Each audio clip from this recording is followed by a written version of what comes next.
when we face chronic stress and things happening all the time, what happens is our cortisol level doesn't go back down. And the problem with that is that cortisol actually affects our ability to think rationally. It affects the PFC part of our brain, that brain CEO. And so we don't necessarily have the same reasoning skills or the same response skills that we would have under other circumstances. And in those situations, what you're going to get then is a lot more reaction and a lot less rational response. And so if we are in a workplace where there's a significant amount of consistent ongoing stress, you're going to see more flare-ups from people, more fight or flight responses from people than you would in an environment where there's a lot of psychological safety and a lower level of stress, which means our skill set and our ability to handle that for ourselves and for other people becomes really important.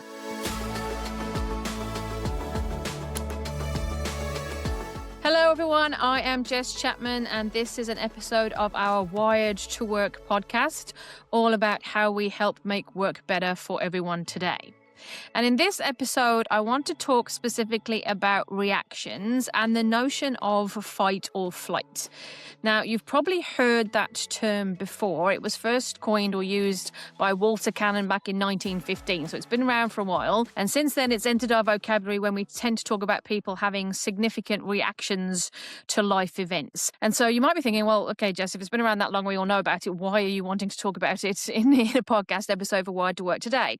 Well, I'm bringing it up because stress is a more prevalent conversation than ever. You look at some of the statistics. For example, Gallup has a statistic in their 2023 State of the Workplace report where they asked people about daily stress levels, and 44% of employees said that they felt stressed a lot the previous day, which means at some point, if you haven't already, you are either going to be on the receiving end of somebody's emotional reaction to something, or you're going to find yourself having an emotional reaction to something.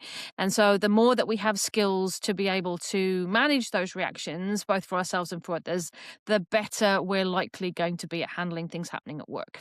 So I want to talk generically today about what's happening when we have this kind of response. And I will say again, this is not going to be a clinically accurate description of what happens in your brain, but more for us to be able to conceptually grasp what's happening and know what to do about it. Essentially, your brain is designed to keep you alive, constantly scanning the world around you and looking for threat and for reward. So threat is essentially what it sounds like, things that you think are going to be bad for you, and reward is what it sounds like, things that you think are going to be good for you. And so we're always constantly looking for that all of the time. We get sensory information that comes in through our eyes, ears, skin, sense of smell, taste, all of those things that gets processed by our thalamus, and that information goes to two places. It goes to our amygdala, which is like your brain sentry or soldier, and it goes to your prefrontal cortex or your PFC, which is kind of like your brain CEO. But it goes to your sentry faster than it goes to your CEO. And what happens in the amygdala, which is your sensory part of the brain, is the amygdala doesn't really think, not in the way that we think about it. What your amygdala does is recognize patterns. It's a pattern recognition machine. And so your amygdala is comparing the information it's receiving to previous patterns and memories and identifying whether something is going to be a threat or not. And then if your amygdala spots a pattern or a threat, then it triggers a process to get you ready to handle with that threat. So it triggers the release of adrenaline. It'll make your heart go faster, which is why your heart starts racing. It'll direct blood flow and all those kinds of things to get you ready to manage the threat that's coming. And that's where the idea of fight or flight comes from, right? We're getting ready to either fight back or to run away. And that's why you'll feel things like your heart racing. It's why your mouth goes dry, because production of saliva will not keep you alive. Meanwhile, your prefrontal cortex is still processing, which is why eventually you will often say things like, I wish I hadn't reacted like that, because your PFC will help you respond, your amygdala will help you react, and your reactions are always faster than what your PFC will do in terms of response. Eventually, your PFC will cut in. It will probably process a lot more information than just what your amygdala is receiving and start to allow you to make decisions and plan and those kinds of things, which will help neutralize your response. But your amygdala is way faster, and so your reaction will happen faster than your response. And so then we end up with kind of those four areas that we're talking about. And you're thinking 4, when did 4 come in? So actually we talk about flight or fight, but nowadays we actually talk about fight, flight, freeze, and flock. I'm going to be careful how I say all of those on the podcast today. So fight is what it sounds like, right? Someone will be aggressive, defensive, maybe blaming, pointing fingers, shouting, all of those types of things. And flight is that running away, avoiding, procrastination behavior. But the other two came in the early 2000s, and we talk about those as well. So freeze is also a possible reaction to threat. And some of you have probably experienced this when you literally lose your train of thought, get stuck in analysis paralysis, kind of shut down and don't know how to respond to something. That would be the freeze part of the sentence. And then flock is interesting because it's a little bit different. So fight or flight and freeze are all responses to avoid the threat. All right, so they're kind of avoidance tactics or removal tactics. Flocking is actually about trying to run towards safety. And if you've ever been in a situation where somebody's been unhappy and what they've done is go and rile up all the other people in the team or all the other people that they have friends with in the organization, and they've kind of banded together to tell you that they're all collectively unhappy, well, that's an example of flocking, right? We are running to safety. There's safety in numbers. There's safety in other people experiencing the same thing. We feel reassured when other people have the same view as us. And so flocking is a safety response as opposed to a threat avoidance response. But they are all examples of indications of when somebody is experiencing threat and responding to a particular threat. And so if you're seeing that in yourself or in somebody else, it is a sign that that person is experiencing threat in the moment. Now, in this day and age, threat does not necessarily look the same. So if you think about how your brain evolved, the threat being a woolly mammoth who's charging us or a saber-toothed tiger makes a whole lot of sense.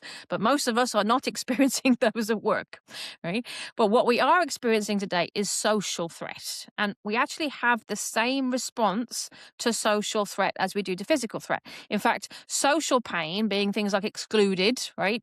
Those types of things actually register the same way in the brain as physical pain. And so in today's world, we're not so much concerned about the saber-toothed tiger as we are about our memories and our patterns that tell us we are going to experience social pain. And in a workplace, there can actually be a lot of things that could trigger that kind of response. So in our work here at E3 and at NeuroWorks, we like to use a model that was developed by Dr. David Rock, who is in charge of the new Neuro Leadership Institute in the States. And he has developed a framework called the SCARF model, SCARF, spells the word scarf, that talks to the 5 major social threats domains. And that's a really useful tool if you're wanting to understand what threat would actually look like in a workplace environment, as opposed to what we might be thinking about from an evolutionary perspective. So the SCARF model, which we might talk about in a later episode, but that's a really good one to go read up on, and we'll put some information about that in the show notes that you can access. And so today we're not talking about physical threat in the same way as we might have done in the past, but we are talking about social threat. And that's why it's really important that we are building workplaces that are psychologically safe, because people will have the same level of reaction to a social threat that they would have to a physical threat. And sometimes we don't always equate it that way. It's also important to remember that what we're talking about is pattern recognition and memory. So it doesn't actually have to be a real threat, not something that you know is going to happen.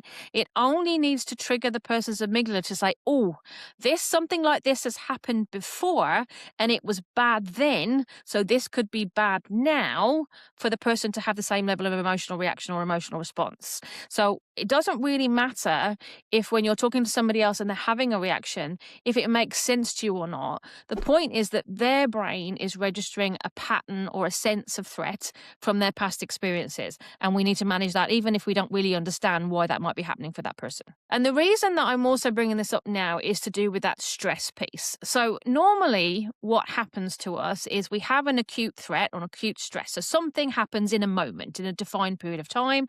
We go through this process of recognizing there's a threat. We get ready for it. Our hormones fire, our adrenaline fires, our cortisol fires, which is the chemical that helps us mobilize energy, right? So we can handle the threat in front of us.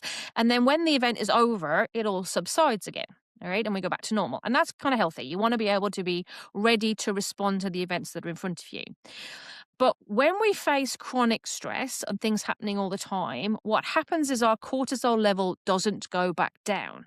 And the problem with that is that cortisol actually affects our ability to think rationally. It affects the PFC part of our brain, that brain CEO. And so we don't necessarily have the same reasoning skills or the same response skills that we would have under other circumstances.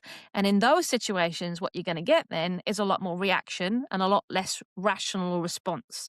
And so if we are in a workplace where there's a significant amount of consistent ongoing stress, you're going to see more flare-ups from people, more fight or flight responses from people than you would in an environment where there's a lot of psychological safety and a lower level of stress, which means our skill set and our ability to handle that for ourselves and for other people becomes really important. So then the question becomes, what do you do with that? Well, I have 4 suggestions. There's probably more that we could talk about in more depth. And as we have different episodes with different people on the podcast, we'll dig into some of these together.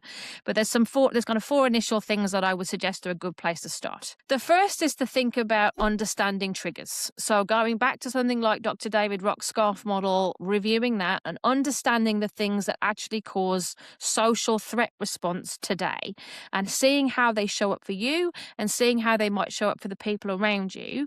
We find in the work that we do, when someone is having a significant emotional reaction, if you actually listen to the words that they use and the patterns in what is causing them to be unhappy, you can usually pin it back to one of those social threat domains. So you cannot start to understand what's causing the emotional reaction and then talk to somebody about it effectively. So that's the first thing. The second thing is around building trust. So trust is a really interesting thing, and we'll probably do a deeper dive into the world of trust at some point in the series, in the season, because trust is tied to oxytocin, and oxytocin is a chemical in the brain that supports social bonding. Right? What's really interesting about trust is if I trust you, if I feel connected to you, if there is that social touch point between us, and I believe that you and I have a strong relationship, then when I have a perceived threat, my actual response or reaction is lower. It's not as high as it would be under the circumstances. So if you have a very good trusting relationship with somebody, then you can have situations with them that might trigger those social threat responses, but they aren't going to respond in the same way or to the same degree. And so for leaders and team members, this is particularly important. If you can build those great trusting relationships with somebody, it means you can go through much more difficult, much more stressful territory together, not having the same level of emotional reaction or emotional response. Now, that sounds simple. Building trust is not always easy, but a good place to start is our GAIN model for gaining trust. We've gone over that in some of the previous episodes, and we'll put that in the show notes as well. But it's a way of thinking about the levers that you can pull that will help you to build trust with somebody else. If you do that, you're going to have less emotional reactions between you. The third thing that I would say is to make sure you understand how to work with somebody in the moment. All right. So you've got somebody in front of you who's having that emotional moment. They are reacting, not responding. What do you do with that? Well, regulation comes before reasoning. You can't talk somebody down from that high emotional place if that's not the part of their brain that's responding. Reasoning and rationalization are the prefrontal cortex, the PFC part of the brain. That works fine when the person is responding to you. But when somebody is reacting to you, it's the amygdala that is directing their behavior.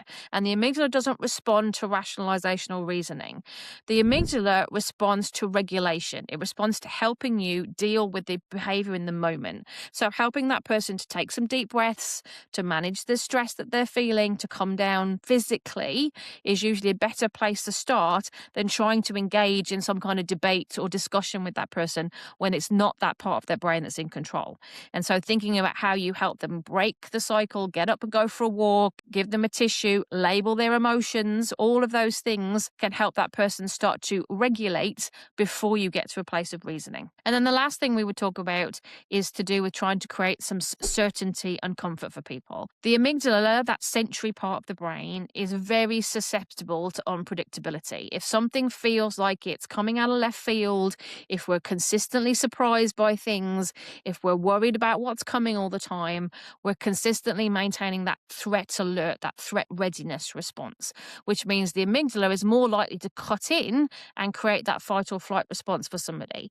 So the more that you can do in your world to create consistency, to remove uncertainty, to create clear habits, to communicate with people, to make sure you're not leaving a void of information about something, the less likely the amygdala is going to be triggered, the more likely someone will come and constructively respond to you as opposed to reacting to you emotionally. Right? So those are the 4 things that we talk about all the time. Understanding triggers, understanding how to work with regulation before rationalization, building trust and removing unpredictability. Those will all help reduce the stress load that people are carrying and reduce the likelihood that that brain century, that amygdala, is going to cut in, so you can have more rational, sensible conversations with people instead of emotional ones. We are currently living in a very high stress world, and we're going to have people, and it could be you, who are reacting in the moment. That is now a norm, but we can make sure that we don't react to that.